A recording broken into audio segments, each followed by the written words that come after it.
Et maintenant, la vie recommence dans ce grand New York que j'aime décidément beaucoup. Je n'ai jamais si vivement senti que toute force et toute inspiration venaient de Dieu. Pierre Teilhard de Chardin meurt en exil à New York le 10 avril 1955, un dimanche de Pâques. « J'aimerais mourir le jour de la résurrection », avait souvent déclaré le père Teilhard. Il repose toujours dans le cimetière des Jésuites, près de New York. À sa mort, Pierre Teilhard de Chardin n'était qu'un inconnu aux yeux du grand public. Il avait pourtant beaucoup écrit, mais pas un de ses ouvrages, à part quelques travaux scientifiques, n'avait pu être publié de son vivant, car ce que Teilhard a voulu révéler au monde sur l'évolution de l'homme depuis les millénaires les plus reculés et sur la place qu'il occupe dans cet univers, parut si révolutionnaire aux yeux de l'Église que l'imprimatur lui fut constamment refusé.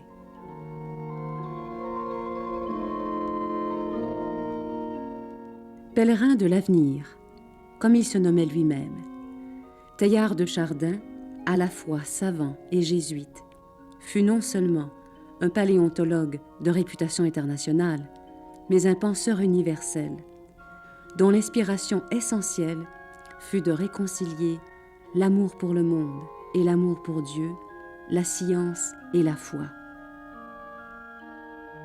8 mois après la mort de Teilhard, Jeanne Mortier, la légataire de ses œuvres, faisait paraître son œuvre maîtresse, le phénomène humain. Le nom de Teilhard s'associait alors à celui des plus grands penseurs de son époque, Marx, Einstein, Freud. Président de la Fondation Teilhard de Chardin à Paris jusqu'en 1981, Jean Piveteau, professeur de paléontologie à la Sorbonne, a bien connu le père Teilhard. Pour moi, ce qui me paraît le plus clair, le plus important, c'est d'avoir bien mis en évidence la notion de phénomène humain. Et le phénomène humain, c'est le fait que l'apparition de l'homme sur la Terre, lui, a une valeur cosmique. De tout temps, on avait voulu opposer, si vous voulez, un règne humain au règne animal, au règne végétal. Mais aucun argument n'était satisfaisant et au fond on rejetait cette notion de règne humain.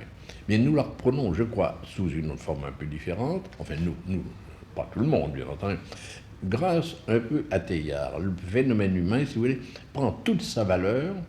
Ce n'est plus, encore une fois, l'apparition de l'homme, ce n'est plus l'apparition d'une espèce comme on en voit tout au cours des temps géologiques, c'est vraiment un changement. Lui, c'est égal à la vitalisation, à l'apparition de la vie, au fond. Et alors, ce qui est important, c'est que la vie a changé, s'est déroulée par une sorte d'inertie, et avec l'homme et l'apparition de la réflexion, l'évolution ne s'est plus faite comme ça par inertie, mais c'est l'homme qui est devenu responsable des destinées de la vie. L'homme est le maître de son destin et c'est lui qui conduira ça, je ne sais où. Inclinons-nous donc avec respect sous le souffle qui gonfle nos cœurs pour les anxiétés et les joies de tout essayer et de tout trouver. L'onde que nous sentons passer ne s'est pas formée en nous-mêmes. Elle nous arrive de très loin, partie en même temps que la lumière des premières étoiles. Elle nous parvient après avoir tout créé en chemin. L'esprit de recherche et de conquête est l'âme permanente de l'évolution.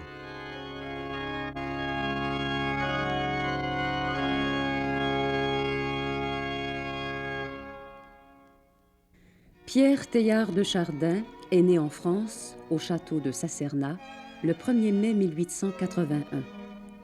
C'est là, au cœur de l'Auvergne, que naquit son amour passionné pour la terre, sa fascination pour les pierres.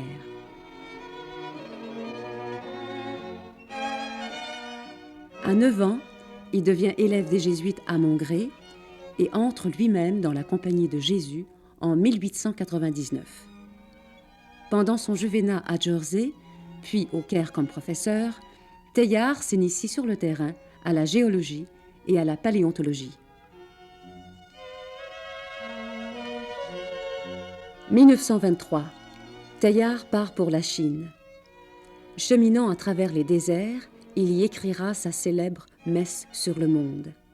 Il est membre de l'équipe qui découvre le crâne du synanthrope, celui que l'on a appelé l'homme de Pékin. En 1931, Teilhard participera à la fameuse croisière jaune. Il fouillera la terre de presque tous les continents, de la Mandchourie à l'Afrique, à l'Amérique. Il a été un grand paléontologue. Il a abordé toute la paléontologie humaine avec un point de vue nouveau et qui a montré les étapes d'évolution. Il est parmi ceux qui ont eu cette intuition de montrer les étapes d'évolution à partir des singes, des primates. Mais qu'est-ce qui caractérise sa vision évolutionniste du monde? Bien, Teilhard, et comme tous les géologues et les paléontologues en particulier, ont une grande dimension du temps. Et il a vu que l'homme, comme d'autres espèces, s'enracine dans un long passé de la vie, hein, qui fait que, qui rend un peu si tu veux, la fragilité de l'homme, du phénomène humain. Et c'est pourquoi il a une dimension, il a une pensée cosmique qui montre que l'homme, comme les autres espèces animales, dépendent d'un univers qui nous échappe en pleine expansion et qui se mesure justement avec le temps. C'est ça qui lui donne à sa pensée une dimension cosmique. Ma seule préoccupation sera de montrer comment il est possible, en abordant sous un certain angle l'immense désordre des choses, de voir brusquement leur obscurité et leur discordance se muer en une vibration ineffable, inépuisable dans la richesse de ses nuances et de ses notes, interminable dans la perfection de son unité. Il a vu le monde, l'homme, le phénomène humain dans un continu vivant. Cette continuité génétique qui a commencé avec la vie il y a 3 milliards d'années sur la Terre. Alors, c'est pour ça que l'individu, pour lui, est unique, c'est bien sûr, mais il est en même temps différent et fragile parce qu'il est fait d'une multitude de dépendances. Et sa fragilité, bien, il la compense par une vision qui dépasse l'avenir pour rattacher l'individu à ce monde, à cet univers qui est en création continue, hein. Les étoiles naissent chaque jour, elles meurent. La vie aussi disparaît. Des centaines de formes de vie sont disparues, puis se renouvellent. La création se continue. C'est pourquoi lui, il voit l'homme se diriger comme une flèche, quelque part, vers quelqu'un même, qu'il appelle le point oméga.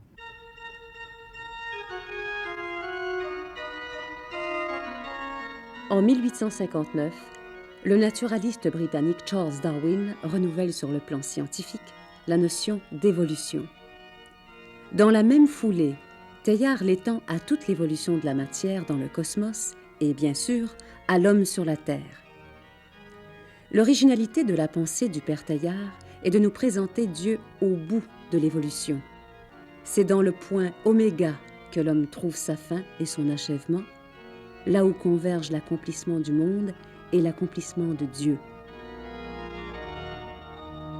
Issu vers quelque chose qui échappe à la mort totale, l'évolution est la main de Dieu qui nous ramène à lui. Sa pensée, tout en étant très simple, elle est imbue d'une foi inébranlable en quelqu'un, en un être personnel. Et c'est ce qui grandit aussi, ce qui magnifie le fait que l'individu, dans sa fragilité, prend une dimension, une force aussi, dans une espérance sans borne dans l'avenir. Pour lui, c'est pas comme Jean Ferrat qui dit « Faut-il pleurer, faut-il en rire? Des millions de petits pas dérisoires. » Il n'y a pas de petits pas dérisoires pour lui. Les petits pas mènent quelque part, mènent vers quelqu'un. Son œuvre, en réalité, c'est un poème, c'est un hymne à l'univers, fait d'espérance. C'est pourquoi ça déborde le pur scientifique observable, même si son volume principal, il appelait ça le phénomène humain. C'est vrai que l'homme sur la Terre, c'est un phénomène qui est observable, comme l'éclair dans le firmament, mais il faut le relier à un si grand passé, un si long passé, puis un avenir qu'on ne devine pas non plus, que ça nous échappe en partie. C'est un hymne à l'univers. Béni sois-tu, âpre matière, glaive stérile, dur rocher, toi qui ne cèdes qu'à la violence et nous force à travailler si nous voulons manger. Béni sois-tu, dangereuse matière, mer violente, indomptable passion, toi qui nous dévores si nous ne t'enchaînons. Béni sois-tu, puissante matière, évolution irrésistible, réalité toujours naissante, toi qui, faisant éclater à tout moment nos cadres, nous oblige à poursuivre toujours plus loin la vérité. Béni sois-tu, universelle matière, durée sans limite, éther sans rivage, triple abîme des étoiles, des atomes et des générations, toi qui, débordant et dissolvant nos étroites mesures, nous révèles les dimensions de Dieu. Je ne pense pas que sa foi est un empêchement à sa crédibilité scientifique. Parce que ce qu'il a écrit scientifiquement, ces documents-là demeurent, ils sont valables et il a fait avancer la science à son époque. Est-il possible pour un paléontologue aujourd'hui d'avoir des affinités avec les idées de Teilhard?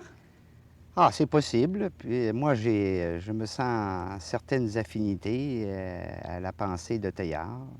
Je ne suis pas du tout à l'aise dans l'explication du hasard, que tout est le fruit du hasard. Depuis 3 milliards d'années que la vie existe sur la Terre, l'apparition de l'homme est une chose très récente dans cette longue histoire géologique.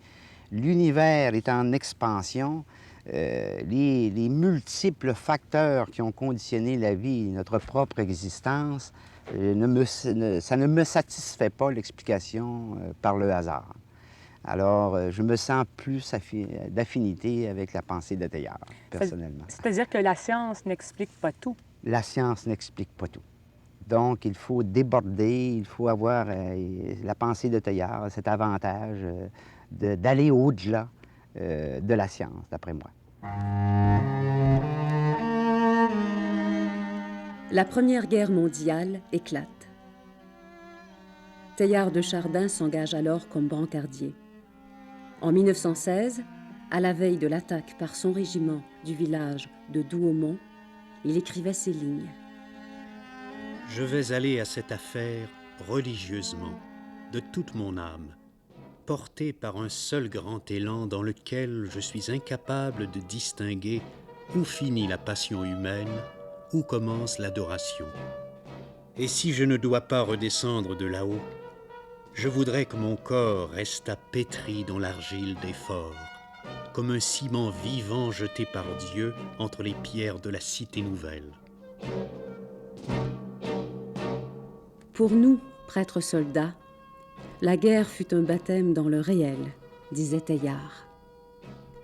Il voyait, au-delà du phénomène de la guerre, une crise évolutive qui devait être dépassée. Et pour celui que les soldats appelaient Monsieur Pierre, le temps vécu au front fut une grande expérience de solidarité humaine.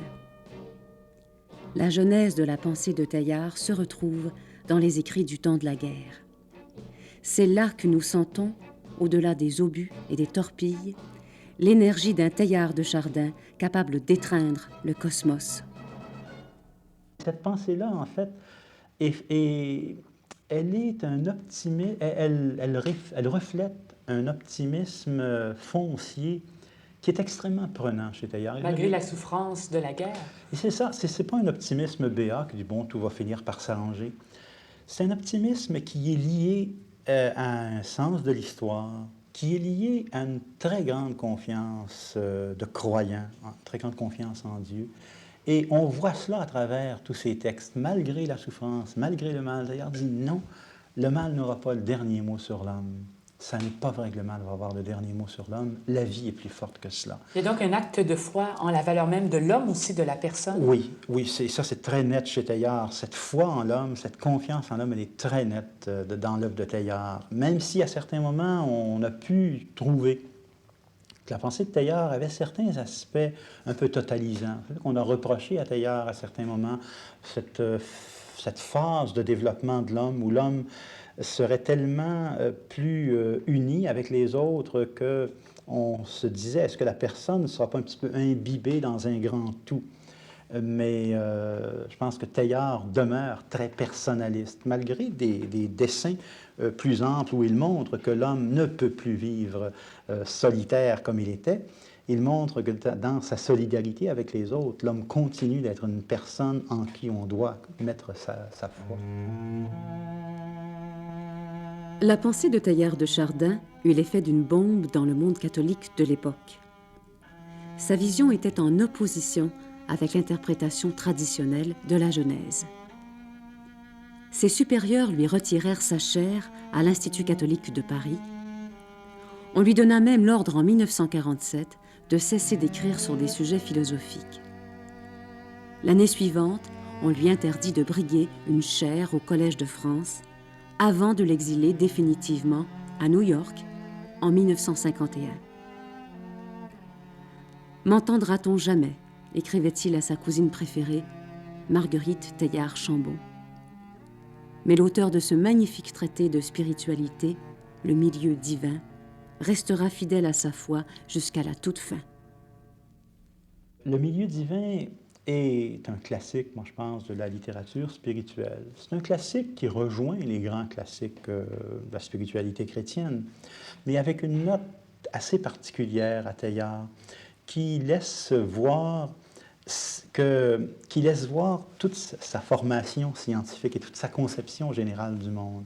Alors, qu'est-ce que les détracteurs de Teilhard peuvent bien lui reprocher, par exemple, à l'intérieur de sa spiritualité?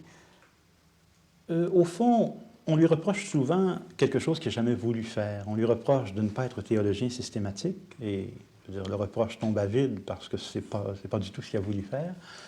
On lui reproche à certains moments, pour ce qui est du milieu divin en particulier, certains reprochent que le sens du péché soit un petit peu évacué, ne soit pas assez présent. C'est l'idée de la création?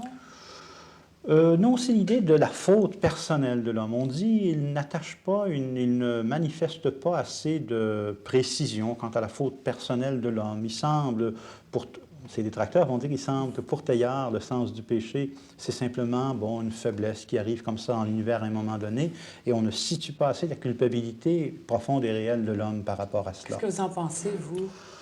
Je ne crois pas que l'objection porte vraiment. C'est sûr, ça n'a pas été le point d'insistance de Teilhard, mais de là à dire qu'il fallait qu'il insiste là-dessus pour... Moi, je me dis, c'était pas son but. Son but n'était pas de redire des choses que d'autres disent, c'était de présenter de façon nouvelle, mais d'une façon qui me semble quand même extrêmement incohérente et vraie par rapport à la doctrine fondamentale de l'Église, la réalité de la vie spirituelle, puis de laisser voir comment, dans la réalité de la vie spirituelle, l'homme n'est pas aux prises avec un mal qui va le détruire, mais est aux prises avec un mal dont il doit faire un tremplin pour aller au-delà. C'est tout le problème des passivités, des activités dans sa théologie spirituelle. Est-ce que l'Église d'aujourd'hui comprend mieux, ou disons, Teilhard?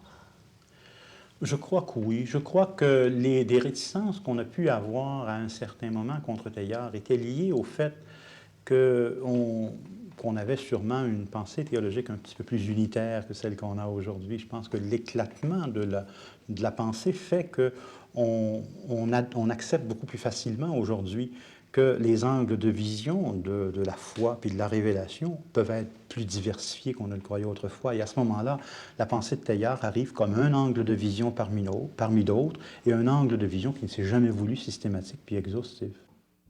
Pierre Teilhard de Chardin est devenu un phénomène de portée internationale.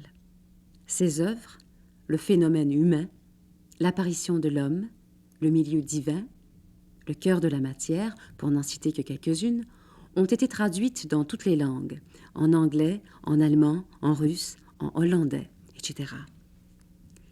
Jeanne Mortier fut la secrétaire de Teilhard. Elle a aujourd'hui 89 ans et vient tout juste de publier Pierre Teilhard de Chardin, penseur universel.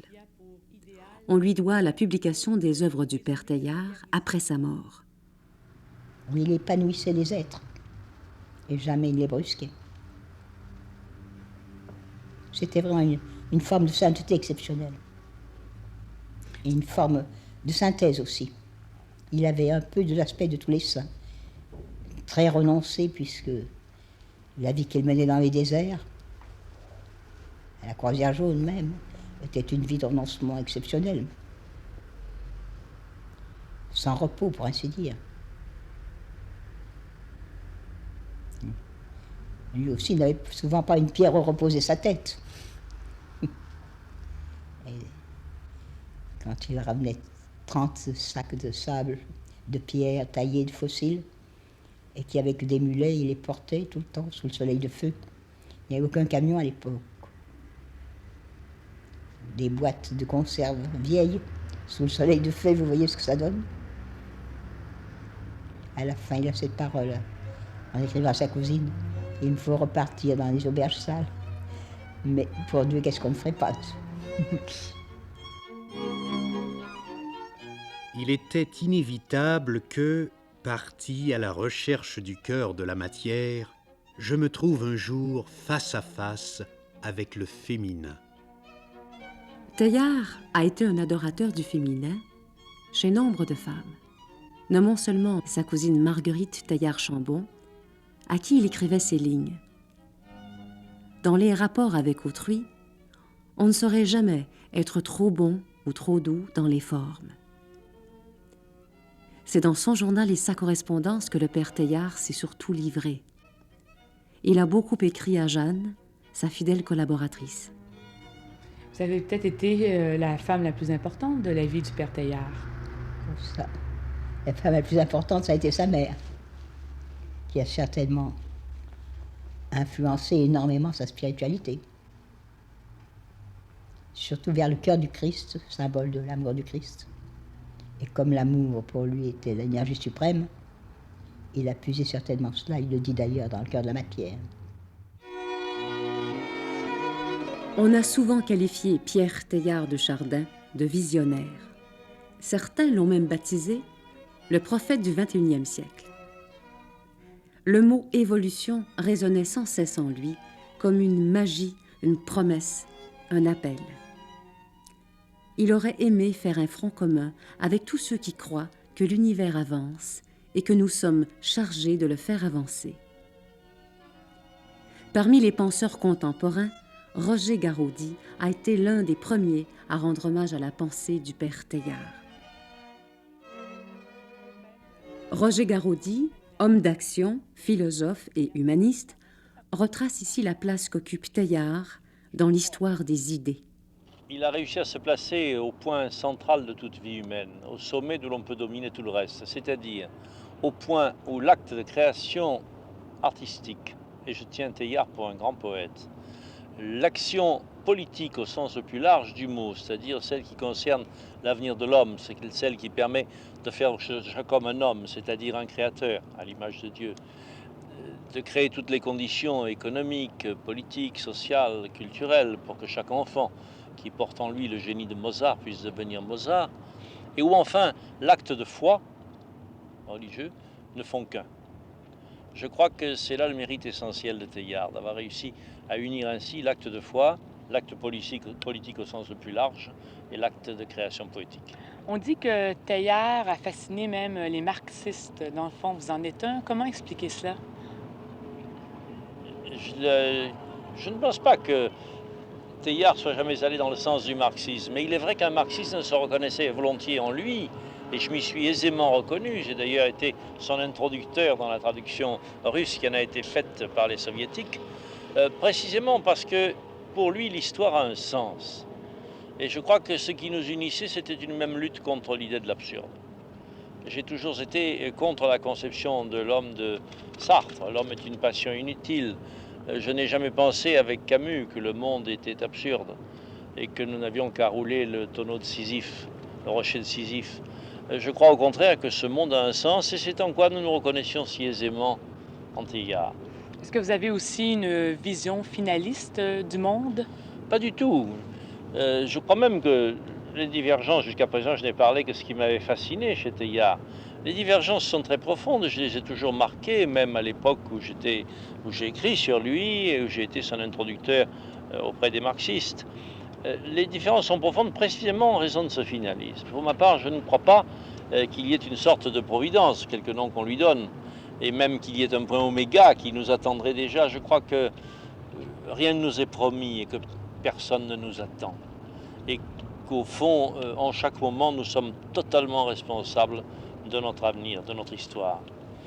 C'est un peu ce qui me gêne quelquefois chez Teilhard, cette conception finaliste, cette sorte, j'ai appelé ça quelque part, on me l'a reproché, un panbiologisme, comme s'il y avait une évolution qui est déjà son sens déterminé. Je crois que le sens, nous le faisons en chaque moment. Quand je dis que la vie a un sens, c'est celui qu'en chaque moment nous sommes capables de lui donner. Pour moi, Dieu, ce n'est pas un point oméga. Je crois que Dieu, c'est ce qui manque à chaque chose pour être tout. Comment expliquer qu'il soit si difficile d'avoir accès à la pensée de Teilhard? Finalement, on en parle peu de Teilhard. Je ne sais pas où on en est dans vos pays. En France, c'est exact. Il y a eu une période de grand engouement. Et puis, malheureusement, en France, les modes, même philosophiques, passent vite. Mark Twain disait la mode, cette forme de laideur tellement insupportable qu'on ne peut pas s'y tenir pendant plus de 6 mois. Alors, je ne dis pas que Teilhard était une mode. Néanmoins, il faut dire qu'il y a eu une grande vague. Et aujourd'hui, on est un peu à un moment de retombée, parce que précisément des disciples que je crois trop hâtifs et finalement qui ont porté tort à la mémoire et à l'œuvre de Teilhard, ont voulu la transformer en une sorte de finalisme, d'optimisme béat, ce qui n'était pas du tout dans la pensée de Teilhard. Pour moi, Teilhard, c'est l'homme du milieu divin, l'homme qui nous fait sentir que nous baignons dans une réalité qui nous dépasse et que nous y baignons avec joie. C'est un grand maître de la joie. Seigneur, parce que de tout l'instinct et par toutes les chances de ma vie, je n'ai jamais cessé de vous chercher et de vous placer au cœur de la matière universelle. C'est dans l'éblouissement d'une universelle transparence et d'un universel embrasement que j'aurai la joie de fermer les yeux.